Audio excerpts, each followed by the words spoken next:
Yes, thank you very much. So I will touch upon the topic of quantifying uncertainty. So I will give a very brief tutorial to a new framework called Conformal prediction.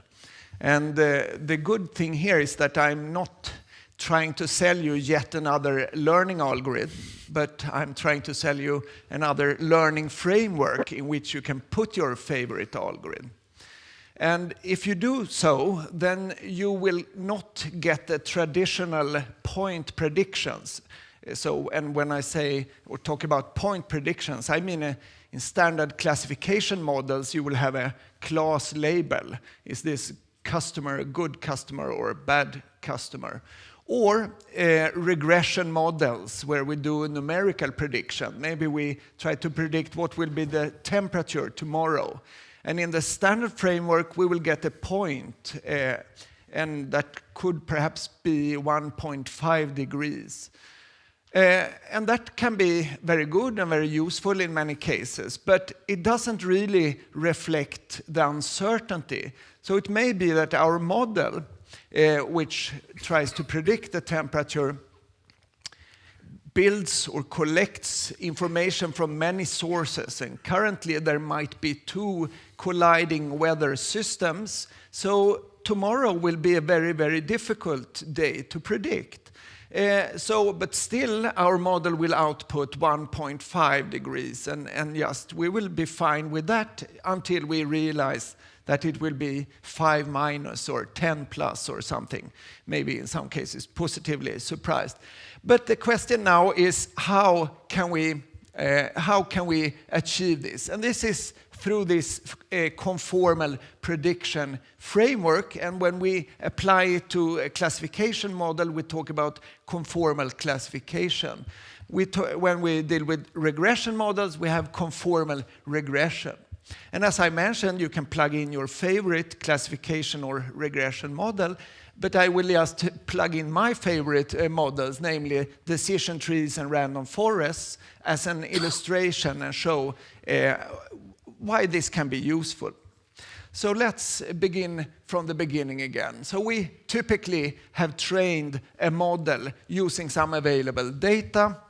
Try to point with this. We generate some model, and that model is used for making predictions. And of course, we have this underlying assumption that whenever this model is applied to test data or independent data that is drawn from the same underlying distribution, we can expect the model to behave consistently or even accurately. And of course, we can measure the performance using some separate test sets, so we know what we can expect at large. But the problem is that we have no idea about the individual predictions, whether certain of these are more difficult or easy. And in some cases, it's extremely important that we don't make errors. So let's say in a classification model, if now the task here is to predict whether a certain chemical compound is toxic or not, maybe it's very important that we don't miss these toxic compounds. So we need to be very certain about this, and maybe we can make some other errors, but we should not miss those important ones.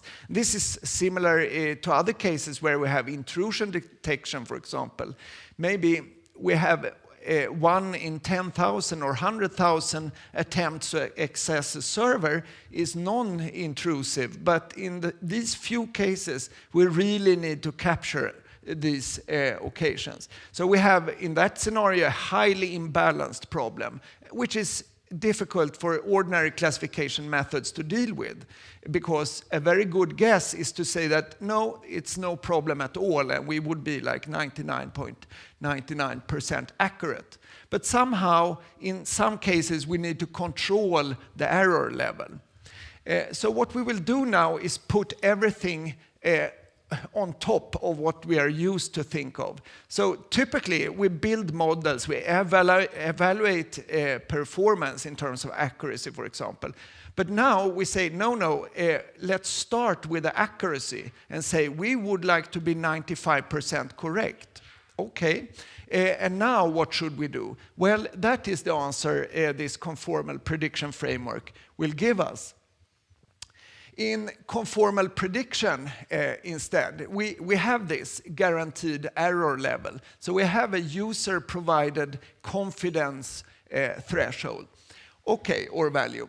And so that is one thing. But what we have to pay for, the price we have to pay for this, is that we are no longer getting point predictions, but we get set-valued predictions.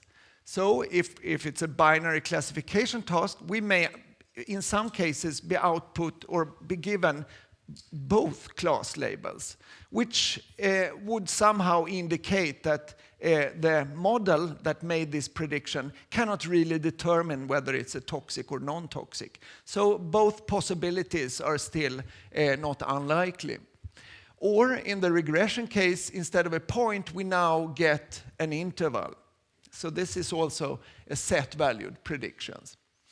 And as I mentioned, what will happen now is that when we have provided this confidence, in the long run, what will happen is that the true label will not be excluded more often than what it is allowed by this confidence.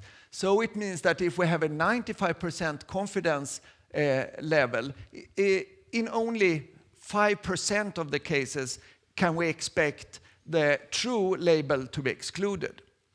And that does not necessarily mean that for a single, if we get a single prediction output like this, or in this case of classification, that the probability for the true label for this prediction will be 95%. Obviously, if we output all labels, the probability is 100%. And which may very well happen in this conformal prediction framework, that all labels have been excluded. So all seem to be unlikely. Then obviously that will not, the probability of including the correct one in the empty prediction will be 0. So we should think or be a bit careful about when thinking about these probabilities. It's not for this specific prediction that the probability holds. It's for all our predictions that are made by the model, that we can expect this number that we now allow, maybe 5% of the true labels are excluded. Okay. And we can also see that in general, and we will see how to achieve that, the predictions can be more or less informative. So in cases, if we are uncertain about tomorrow's temperature, we will probably have a wider interval. And if we are very certain, there will be a narrow interval. And in a similar case, we allow multiple class labels in general. So maybe we have 10 possible diseases that we would like to classify our patients according to, or the label healthy. So now we have 10 diseases. And what will happen when we apply a conformal classifier is that it will output a subset of these. So maybe we get 3 labels, but if all of these belong to the, say, non-healthy group of diagnosis, then obviously something is wrong with this patient. We need to look it up, but the model cannot really distinguish between these 3 class labels. So we get information. We get some information from the predictions. It's not perfect in the sense that we will just go on and stick to a label and do something. We will get this information communicated by the conformal prediction framework. Okay, so now how does it work? Well, there are 2 basic setups. One in an online scenario where we have observations coming one by one, and that was the original framework. It's, however, quite computationally costly since we need to retrain the model for every new observation and so on. So what has become rather popular is this inductive or batch setting instead, and that is what we will focus on here. So we are assuming three parts here. An underlying predictive model, and that is the model that you have used or generated using your favorite algorithm. Is it a random forest or a deep neural network or anything else you can think of? You are welcome to supply it here. And then we need a calibration set.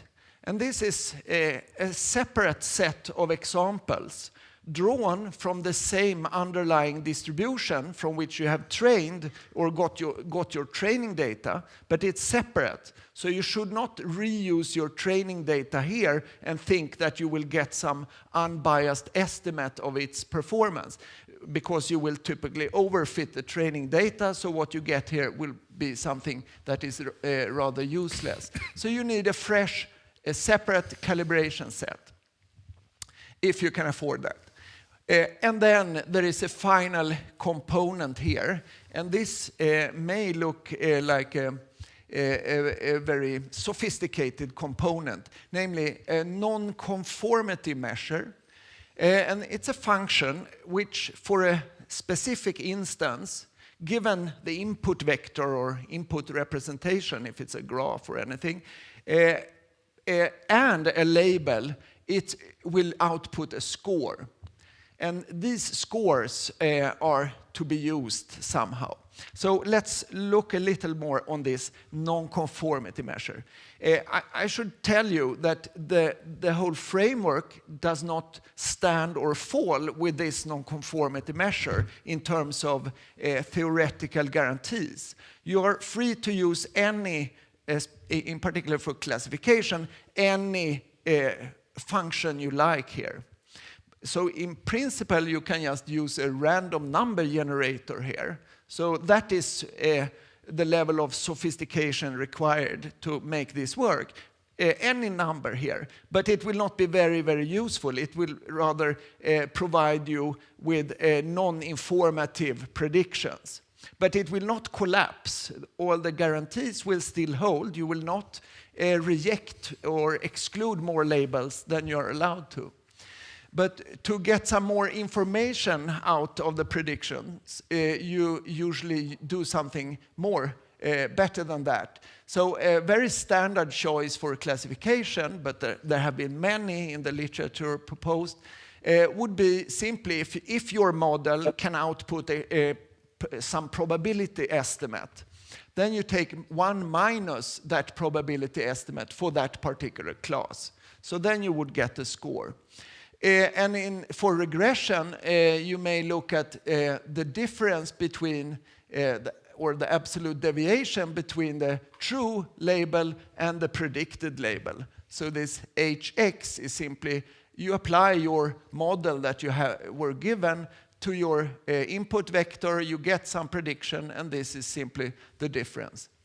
Okay, and as I said, there are many variants to this, but this is the central component. So we have the underlying model, we have the calibration instances, and now we have a function. So that is what you have to propose or present to the conformal learning algorithm. So how does it work now? Well, it's very easy, in fact. So I will just guide you through a few steps here. So what we do, oh, sorry, that was not the pointer. Here it is. So what you do is that you simply apply your conformity function to your calibration instances. So you will get scores. So what does it mean in our particular case, let's say that we chose the non-conformity score that we had. So 1 minus the probability for the correct label.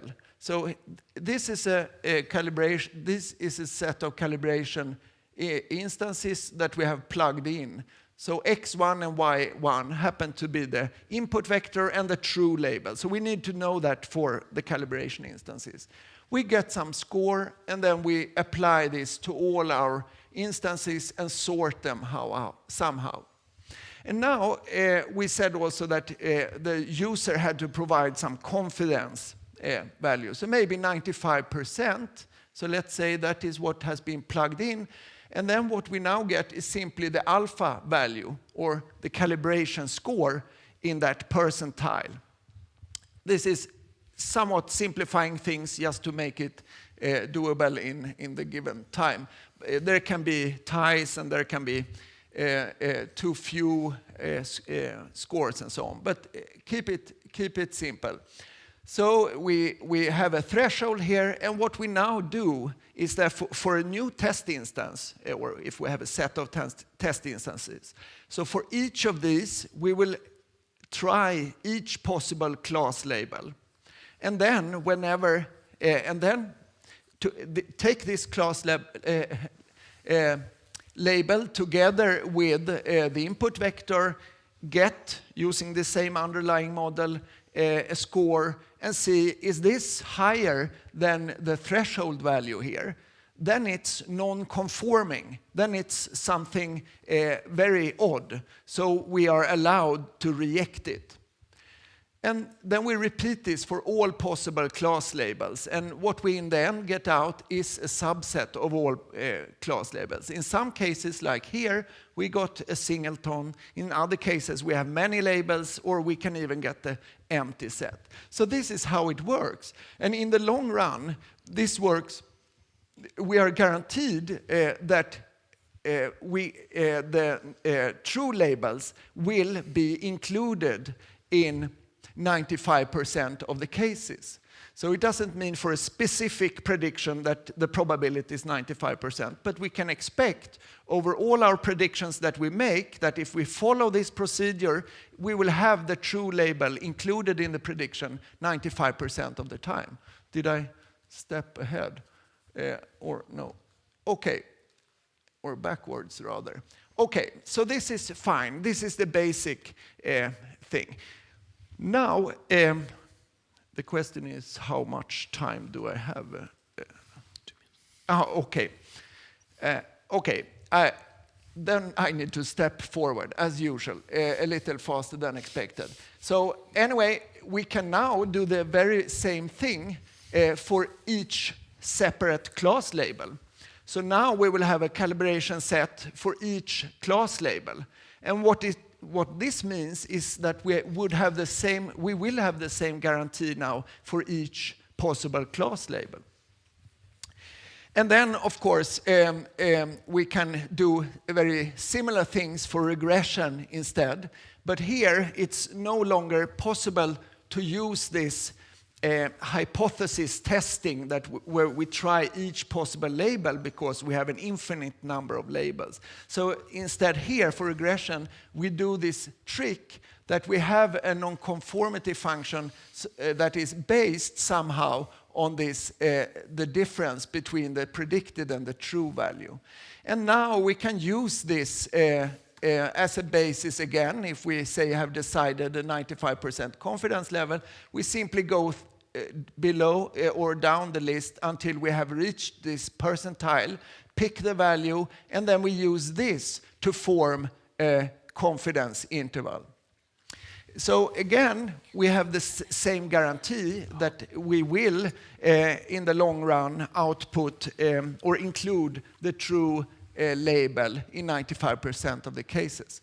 A problem here is, of course, that here we will have the same size of the confidence interval for all predictions. And that was not really what we motivated this whole framework with. We would like to have informative predictions. But that can also be easily fixed by applying another function to normalize the score. So here we instead have some model, underlying model, that in addition to the one that made us form the prediction, that says something about the difficulty of the instance. And the more informative that is, the more informative will the predictions be. Okay, and as we can recapitulate or summarize, if I got 1 minute left now. So we see that we have put everything on top or upside down, if you like, to what we are used to. So we now decide the error level, and then we develop our models. So it makes no sense to compare two conformal predictors with respect to how many errors they make, because that is what we give as input. We say you shouldn't make more than 5% errors. But instead, what differs between two conformal predictors is the size of the predictions. So the size of the intervals for regression and the number of class labels for classification. And then now, given this framework, you can just plug in your favorite algorithm. So you may plug in a decision tree, for example, and you will get, both for regression and classification, you will have something which looks different from what you used to see for decision trees. So when it comes to classification, at each node you will have a set of labels, possibly a singleton, but not necessarily. And when it comes to regression, you will have an interval here. You can find a number of papers on that I, together with the collaborators primarily at Jönköping and Borås, have been working on this. For random forest, which turned out also to be the state-of-the-art conformal regression. One thing here is that you don't need to have this separate calibration set, but you can use out-of-bag instances instead, which is very fine. Okay, so to summarize everything, we have a framework here which provides a guarantee for the error rate. But the price we pay is that we get set predictions rather than point predictions. Depending on how you look at it, it will be more difficult for the decision maker, but you will have more information also. And it can be used with any predictive learning algorithm. And here now, the task is not so much or not only to design a learning algorithm, but to design this non-conformity measure. But there are many standard measures you can just plug in and then use any algorithm you like. Or you can develop more tailor-made functions for your algorithm. Okay, that's it. Thank you. Thank you very much, Henrik. So while Jim gets up here and sets up, perhaps if you could just, in a very few words, we have a question here. How does the proposed framework differ from estimating prediction errors from bootstrapped samples? I'm sure this is something on everyone's mind here in the in the audience.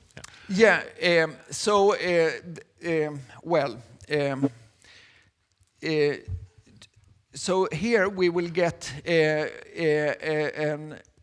an estimate based on a separate calibration set. So the alternative here would be then to plug in the bootstrapping framework or getting some confidence around the predictions based on the confidence, or the bootstrapping framework. But what you would need is then here we provide information for a single prediction, and what should be the bootstrapping for that point prediction?